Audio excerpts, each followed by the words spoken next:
Committed to provide training for vulnerable women in the promotion of responsible tourism, the Institute of Travel and Tourism of the Gambia, ITOC, launched a new project dubbed No Woman Left Behind.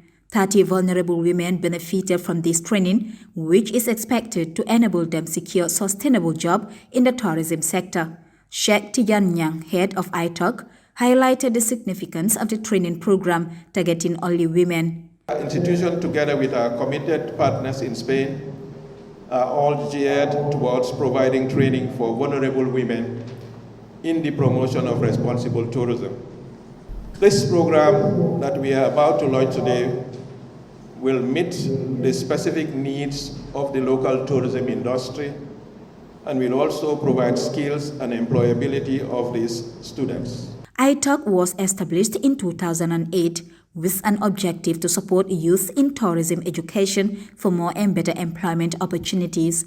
It also supports women in tourism education by providing scholarships to vulnerable girls.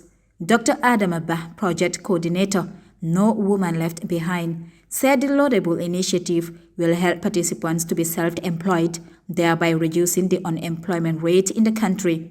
It is envisaged that by 2063, Africa will be a continent where all citizens will be actively involved in decision-making in all aspects of development, including social, economic, political, and environmental. Africa will be a continent where no child, woman, or man will be left behind.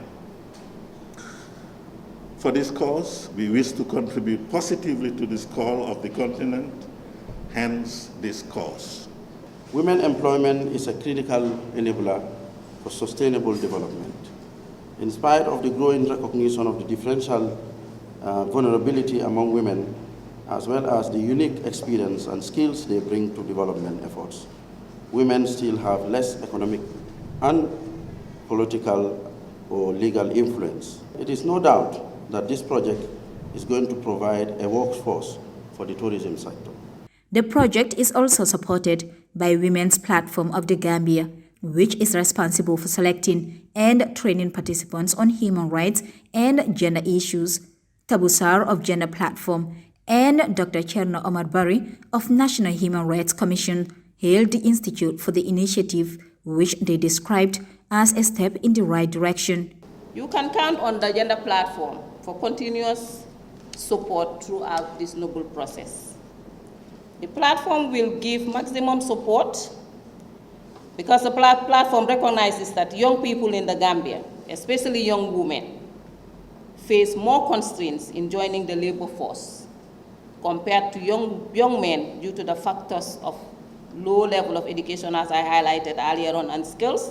The area of MOU that we are hoping to sign will focus on very key issues. The first is about training component.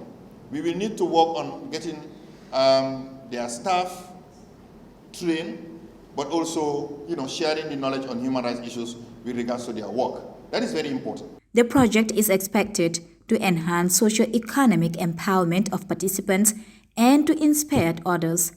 Janke Ture, GRTS News.